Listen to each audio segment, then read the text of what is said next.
मेरा नाम जिज्ञासा वर्मा है। जिज्ञासा जी, कल आपके साथ मारपीट की घटना हुई, क्या कुछ घटना था तो जानकारी दें। भैया कल माहौल होने वाला था, हमारी दुआ प्रार्थना होने वाली थी। उसी तरह सूचना मिली कि बजरंग दल के लोगों ने अटैक किया है चर्च पे गए के। फिर हम धीरे धीरे करके हम वहाँ से निकलने लगे, क्योंकि उनकी हम स्थिति जानते हो किस तरीके से हम करते हैं हमारे साथ। तो हम निकले, लास्ट में हम और मेरी फैमिली बची हुई थी। तो मैं अपनी फैमिली को कार के माध्यम से भेज दी। उसके पीछे हनुमान जी का स्टिकर लगा हुआ था। मैं 4 सालों से अपनी छोटी सी गवाही यहाँ पे देना चाहूंगी। मैं पिछले 4 सालों से मैं बिस्तर में थी, डॉक्टर ने जवाब दे दिया था।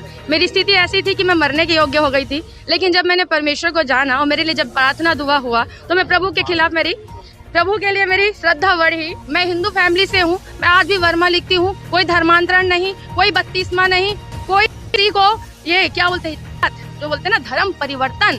मेरा सिर्फ आत्मा बदला, मेरा जीवन बदला। मैंने कोई धर्म परिवर्तन नहीं किया, ना मेरे आत्मिक पिता ने, ना उनके लोगों ने किसी को कभी फोर्स किया बत्तीसमा के लिए। मैं बहुत से चर्च में घूमी, बहुत से चर्चेस में गई, लेकिन आज तक किसी ने नहीं कहा कि तुम बत्तीसमा लो। हाँ, एक लगाया गया है कि ये लोग पैसा देके धर्मांतरण करवाते हैं। अगर तुम्हारी ये सोच है कि हिंदुओं को ईसाई बनाया जाता है, तो तुम भी पैसे देकर को हिंदू बनाओ ना। फिर हाँ बनाओ, फिर तुम्हारे पास भी अथॉरिटी। अगर तुम्हारी सोच है, घटना हुई, मेरे कार के पीछे की स्टिकर वो देखें, कार को ठोकने की कोशिश की, कार को मारने की कोशिश की, वो जब के मैं अपनी फैमिली को जैसे जैसे भेजी। फिर मुझसे सवाल जवाब किया गया, जब तुम ये स्टिकर क्यों लगाई हम हनुमान जी का, तुम इसको निकाल के फेंक दो, ये कर दो, वो कर दो। बोले, मैंने कहा देखो भैया, ऐसा कुछ नहीं कि हम यहाँ आते तो मसीह बन गए हैं। मेरा जीवन बदला है। आज मेरे घर वाले लोग पूजा पाठ करते, मैं प्रभु को मानती हूँ, क्योंकि बचाने वाला मेरा जिंदा खुदा है।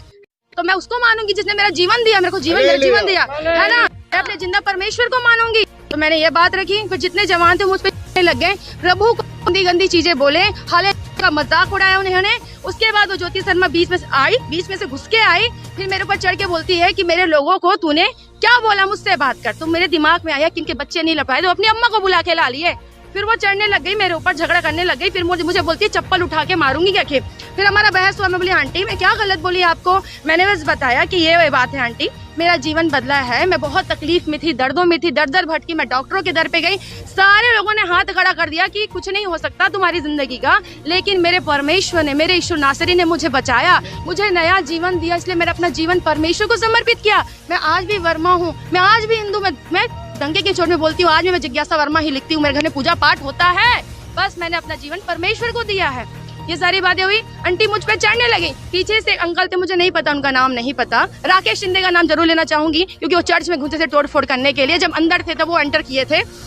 उसके बाद वो अंकल पीछे से बोलते हैं, पर परमेश्वर का मजाक उड़ा के बोलते हैं कि हमको भी ठीक करो, अपने यीशु को यहाँ पे बुलाओ। बोले तो मैंने कहा अंकल आप भी श्रद्धा के साथ परमेश्वर के भवन में आइए, प्रभु आपको भी ठीक करेंगे। उसके बाद वो आंटी, जब मेरे को पुलिस प्रशासन के लिए एक चीज बोलना जरूर मैं चाहूंगी, क्योंकि वहाँ पे उस औरत को नहीं रोक रहे थे वो लोग, उस जवान लड़कों को नहीं रोक रहे थे जो मुझ पे चढ़े जा रहे थे। पुलिस वाले मुझे हटा रहे थे, वहाँ से मुझे धक्का देके हटा रहे थे। वो सारे मुझ पे चढ़े जा रहे थे मुझे मारने के लिए। फिर मैंने जब पीछे मुझे सरकाया गया, तो वो आंटी मुझे बेल्ट और डंडे लेके मारने के लिए दौड़ाई। मेरे को कंटिन्यू, मेरे को अग्रसेन चौक तक दौड़ाते गई। मैं ऑटो के माध्यम से वहाँ जैसे जैसे मैं निकली, मुझे मारने की धमकी भी दी वो। आज मैं अगर एक चीज मैं डेफिनेटली बोलना चाहूंगी, परमेश्वर ने ये मौका मुझे दिया है। वो धर्म के नाम में इतना दंगेबाजी करती है। मैं उसी हिंदू धर्म पे आज सवाल करना चाहती हूँ कि हिंदू धर्म में भी छोटी बच्चियों का रेप किया जाता है, छोटी औरतों का रेप किया जाता है। तो वो कहाँ रहती है धर्म की ठेकेदार? तब क्यों सामने नहीं आती वो? तब क्यों कुछ नहीं करती वो? लेकिन हाँ, जहाँ पता चला यहाँ परमेश्वर का आराधना हो रहा है, पहुँच जाएगी मारने पीटने। मुझे एक चीज पूछना पुलिस प्रशासन से और सरकार से भी, भूपेश काका से पूछना है, काका इसलिए सरकार बनाए थे आपको हम, हाँ कि कोई आप कुछ भी नहीं भाई, बस मसीहों पे सताओ। और बस ये झूठा आरोप लगाया जा रहा है कि ये धर्मांतरण करवाते हैं, पैसा देके धर्मांतरण करवाते हैं। पहले सच्चाई पता करिए, चर्च आइए, बैठे वचन सुनिए, तो पता चलेगा आपको सच्चाई, है ना। उसके बाद वो आंटी कंटिन्यू में मेरे पीछे लगी थी। उसके बाकी चिल्ला चपाटी भी बोलने लगे मुझे कि ये वो लीडर है, उसको मारो। मुझे एक चीज समझ नहीं आया, वहाँ पे मेरी क्या गलती थी, मैं क्या गलत काम की, या चर्च में कौन सा गलत काम या गुनाह हो रहा था वहाँ पे। मैंने तो बस प्रभु को माना, अपना जीवन दिया, जिसने मुझे बचाया उसको मैंने माना। मैंने क्या गलत किया?